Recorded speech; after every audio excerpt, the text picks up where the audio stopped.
घर में अकेली उपदेशी हूं।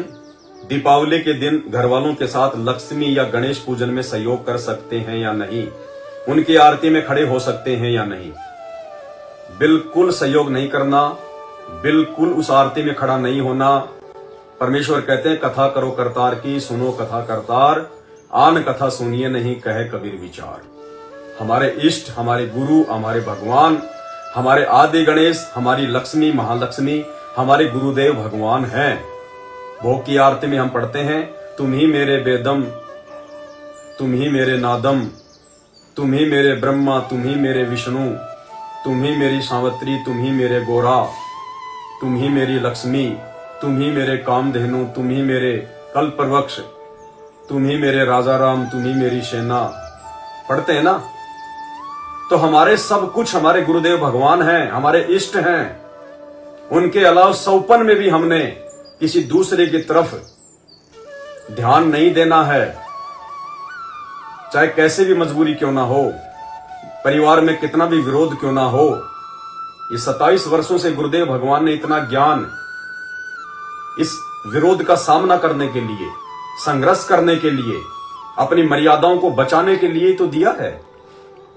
और ऐसे समय में हमारी ये परीक्षाएं होती हैं, और जब परीक्षा का समय आता है तो हम ढीले पड़ जाते हैं, मायूस हो जाते हैं, निराश हो जाते हैं, परमेश्वर की मर्यादाओं को तोड़ देते हैं, वचन को तोड़ देते हैं, तो परमात्मा इससे दुखी होते हैं। तो हमने किसी भी प्रकार की पूजा में या पूजन में ना सहयोग करना है, ना उनका कोई दीपक उनको पकड़ाना है, ना उनके दीपक के लिए कोई जो है ज्योति बनानी है, ना उनको घी देना है, ना उसमें डालना है। जिस पुस्तक से वो आरती करेंगे वो पुस्तक भी हमने उठा के नहीं देनी है, हमने वहां खड़ा भी नहीं होना है, बिल्कुल भी।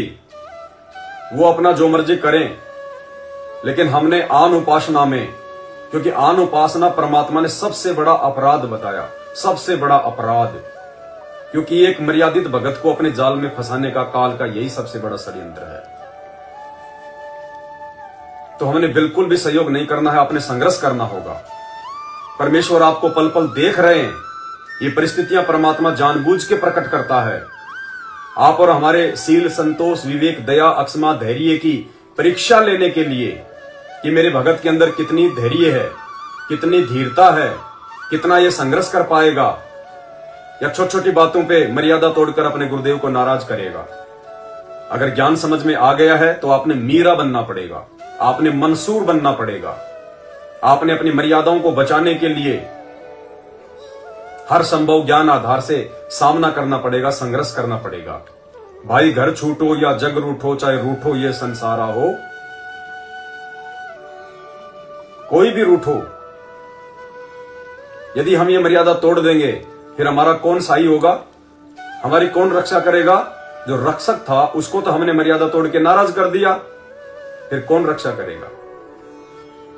तो परमेश्वर कहते हैं भाई घर छूटो या जग रूठो, चाहे रूठो ये संसारा हो, कौन सुनेगा फिर मेरी काल लोक में, जो गुरु रूठ गया मारा हो।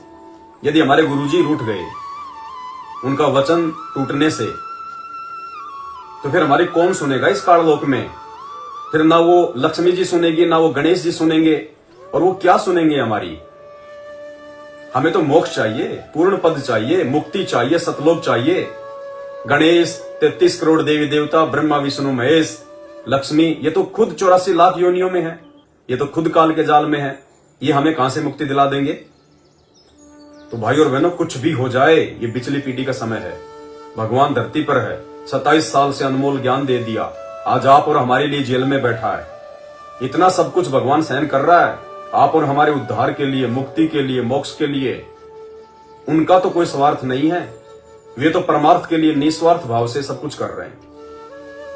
लेकिन आप और हमें तो जागना चाहिए। परमेश्वर के इस संघर्ष को हमने बेकार नहीं होने देना। चाहे घर छूटे, चाहे परिवार वाले रूठे, चाहे समाज रूठे, चाहे मीराबाई की तरह घर छोड़ के क्यों ना निकलना पड़े, अपने परमेश्वर की मर्यादाओं को निभाने के लिए हम कुछ भी करेंगे। परमात्मा कहते हैं नाम सहित बेवतन भला, जो दर दर मांगे भीखा, और क्या हुआ छत्र की छाया चाले, यो राजपाट धेली का।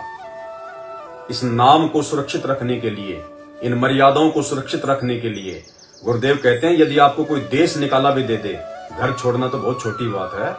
यदि हमें देश का राजा देश से बाहर कर दे और यदि हमारे पास में गुरुदेव का नाम है तो कहते हैं नाम सहित बेवतन भला। जो दर दर मांगे भीखा, चाहे भीख मांग के यापन क्यों ना करना पड़े। हालांकि परमात्मा इस कलयुग की पिछली पीढ़ी में वो समर्थ भगवान अपने बच्चों को इस हाल में देख नहीं सकता। ऐसी नौबत आएगी नहीं भगत के सामने यदि भगत मर्यादा में है तो।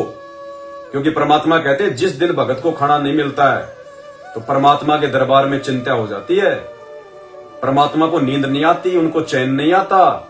यदि उनका दास भूखा है तो, कोई भी उसको समस्या है तो, कौन से दास को? मर्यादित दास को, गुरु वचन पर चलने वाले दास को, गुरु को भगवान मानने वाले दास को।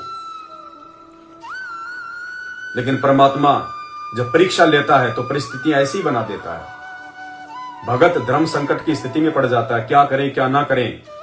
उस समय वो अंतर्यामी गुरुदेव भगवान यही देखता है कि अब ये कौन सा रास्ता अपनाएगा।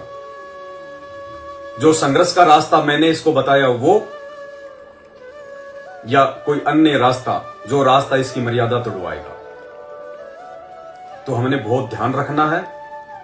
आन उपासना में बिल्कुल भी सहयोग नहीं करना, लक्ष्मी गणेश के पूजन में बिल्कुल भी सहयोग नहीं करना। अरे लक्ष्मी गणेश 33 करोड़ देवी देवता ब्रह्मा विष्णु महेश, तो परमात्मा ने ये सत भक्ति दे के आप और हमारे सिक्योरिटी गार्ड बना रखे हैं। ये आप और हमारी चौकीदारी करते हैं और हम उस सेठ के लड़के हैं, सेठ के बच्चे हैं, सावड़ सा सेठ के, उस कबीर भगवान सतगुरु रामपाल जी भगवान के हम बच्चे हैं और ये हमारे सिक्योरिटी गार्ड हैं। और सेठ के बच्चे सिक्योरिटी गार्ड की भक्ति करेंगे, सिक्योरिटी गार्ड की पूजा करेंगे, उसके आगे हाथ जोड़ के विनती करेंगे? कभी नहीं। आदर सम्मान सबका करना है। ये सभी देव देवता हमारे लिए आदरणीय हैं, लेकिन ये पूजनीय नहीं है, इसलिए हमने पूजा में शामिल नहीं होना बिल्कुल भी। भूल कर भी किसी भी भाई बहन ने ये गलतियां अब ना कर देना, इतना ज्ञान देने के बाद गुरुदेव के द्वारा। अन्यथा अब यदि गुरुदेव नाराज हो गए, रुष्ट हो गए, मनाने में युग बीत जाएंगे।